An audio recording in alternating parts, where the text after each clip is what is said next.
The god who killed the sea. In the beginning, the world was water, endless, dark, and alive. Not a calm ocean, not a peaceful sea. A vast, ancient force that didn't just surround creation, it was creation. And then, in Mesopotamia's most explosive myth, a young god does something unthinkable. He challenges the primeval sea itself. He defeats it. And from that victory, he builds the universe, sky, earth, time, order, everything. His name is Marduk. And his rise doesn't just change the heavens, it changes history. Because the moment Marduk becomes king of the gods, Babylon becomes king on earth. Who is Marduk? Marduk is the great patron god of Babylon, the city that would become the beating heart of an empire.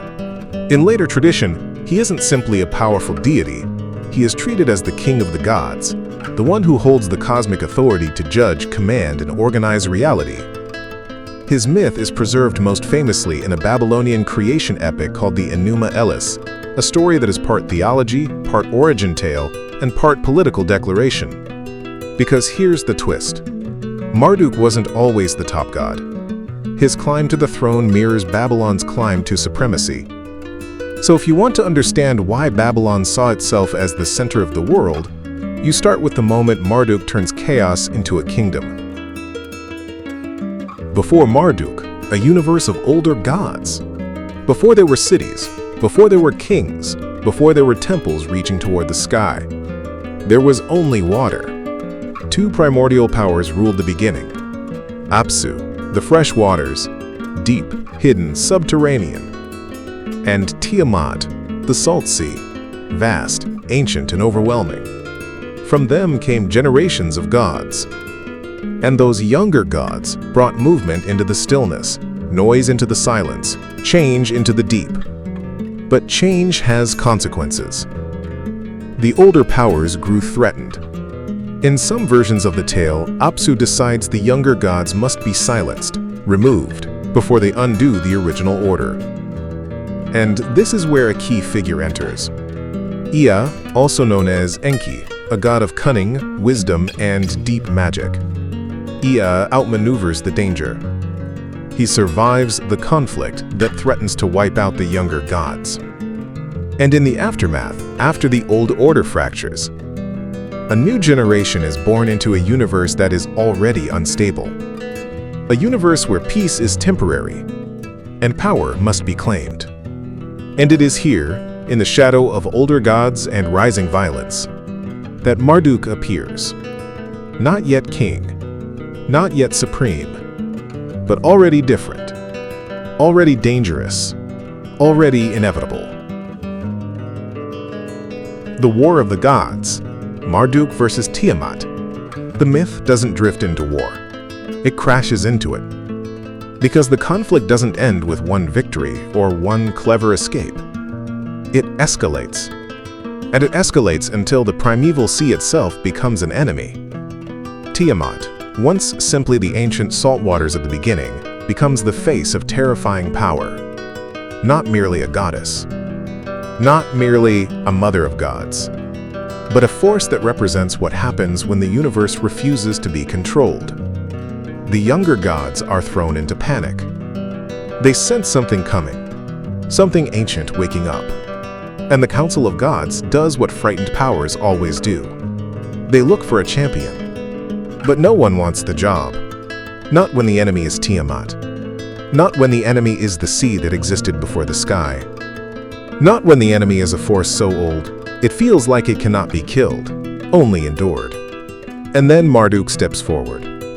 He doesn't simply volunteer. He negotiates. He demands a price. He tells the gods, if I face her, if I win, then I don't return as your servant. I return as your king. The gods hesitate. And then they agree. Because fear makes bargains feel like destiny. They grant Marduk authority. They give him weapons. They crown him with power before the battle is even fought. And then Marduk goes to meet Tiamat. The showdown is myth at its most cinematic. the storm god approaches the sea. He brings winds. He brings force. He brings the violence of the sky. In the story, Marduk uses the winds to trap and overwhelm her, to hold open her vast oceanic body, to force the chaos to expose itself. And then he strikes. He defeats Tiamat, and the moment she falls, the universe becomes something new. Because Marduk doesn't merely win a war. He uses the victory as raw material. He takes what was once the sea of beginnings and reshapes it into structure. He divides. He measures. He organizes. From Tiamat's body, he forms the boundaries of reality. He establishes the sky above and the earth below. He assigns stations. He fixes movements. He makes the cosmos behave. And this is the heart of the myth. Order isn't born gently. Order is built. And in this story, it is built from conquest. Marduk emerges not only as a hero, but as the architect of a controlled world. The gods who once feared chaos now stand in the world he constructed and realize the bargain they made is irreversible. Because no one who creates the universe can remain merely first among equals. A creator becomes a ruler, and a ruler demands a throne. Humans were invented for what? Here's a detail that modern ears don't always expect. In many Mesopotamian myths, humans are not created as the center of the world. They are created as the solution to a problem. The gods have built an ordered cosmos. Now it needs maintenance. Temples must be cared for. Rituals must be performed. Offerings must be made.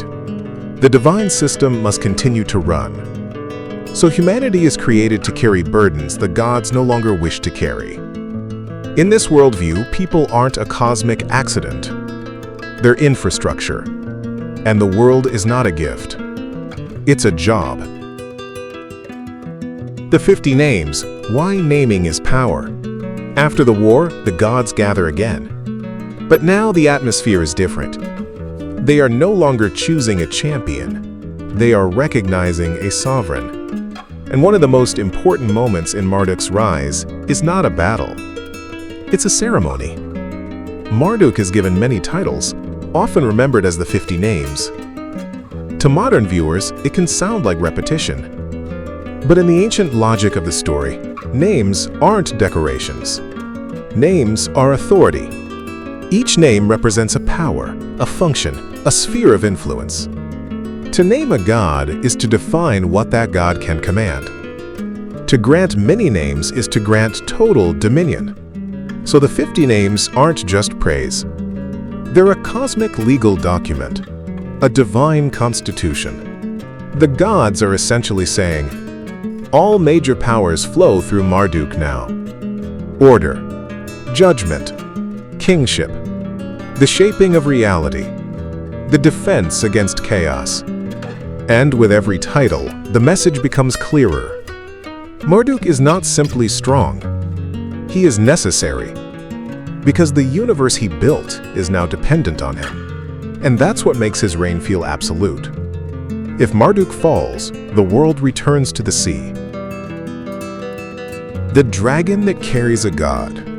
Marduk's identity isn't just told through words. It's also told through symbols. One of the most famous is a creature often called the Mushusu, a dragon-like hybrid with serpent features and predatory power. In Mesopotamia, divine animals aren't just pets or monsters. They are living logos. They broadcast what a god represents. A dragon serpent suggests controlled danger, a weapon made alive, a symbol that chaos has been captured and forced into service. And that fits Marduk perfectly. He doesn't destroy chaos and make it disappear. He defeats it and builds order out of it. Marduk in Babylon, myth as imperial branding. Now zoom out from the heavens and look at the earth. Because Marduk's rise isn't only a mythic event, it's also Babylon speaking about itself. Babylon grows into a powerful city. Babylon expands. Babylon becomes a center of law, wealth, and kingship. And as Babylon rises, so does Marduk. His temple becomes the heart of the city's identity. His presence becomes the city's claim to legitimacy. And every year, that legitimacy is renewed through ritual. During the Akitu, the New Year festival, the story of cosmic order is not merely remembered, it is performed. The world is symbolically reset. The relationship between God and king is reaffirmed. The message is reinforced. Babylon is not just another city. Babylon is the city chosen by the king of the gods. And Marduk is not simply the patron of Babylon. He is the reason Babylon can claim the center of the world. This is why the Enūma Eliš is so powerful. It doesn't just explain the universe. It explains why one city, one empire, one throne deserves to rule. The ziggurat as a cosmic statement. When you imagine Babylon, you might picture walls, gates, processions, but the most important shape is vertical. The ziggurat. A mountain made by human hands. A staircase of stone and brick reaching upward. In Mesopotamian thought, temples weren't just buildings. They were meeting points between worlds. Statements that said, the gods are here. Order is here. The cosmos is anchored here. So when Babylon builds upward toward Marduk, it's not only architecture, it's ideology in brick. The captive god when order is kidnapped. There's another dramatic idea in Mesopotamian religion that reveals how real all of this felt. The god's statue was not just a statue. It represented divine presence and divine authority. So when enemy forces captured Babylon, they didn't just seize treasure, they could seize the god. When Marduk's image was taken away, it wasn't merely a political humiliation. It was a cosmic crisis. Because if Marduk is the source of order, and Marduk has been removed, then what protects the world from sliding back into chaos? That fear of order collapsing, of the sea returning, is part of what makes Marduk's myth so gripping. It isn't about a one-time victory. It's about a victory that must be defended forever. Why Marduk still matters. Marduk's story is more than a dragon slayer legend. It's a blueprint for how civilizations explain power. A world where authority must be justified. Where chaos is always waiting at the edge of the map. And where the greatest claim a ruler can make is this: I don't just control a city, I uphold the universe. In Babylon's imagination, Marduk isn't merely king of the gods. He is the reason reality holds together.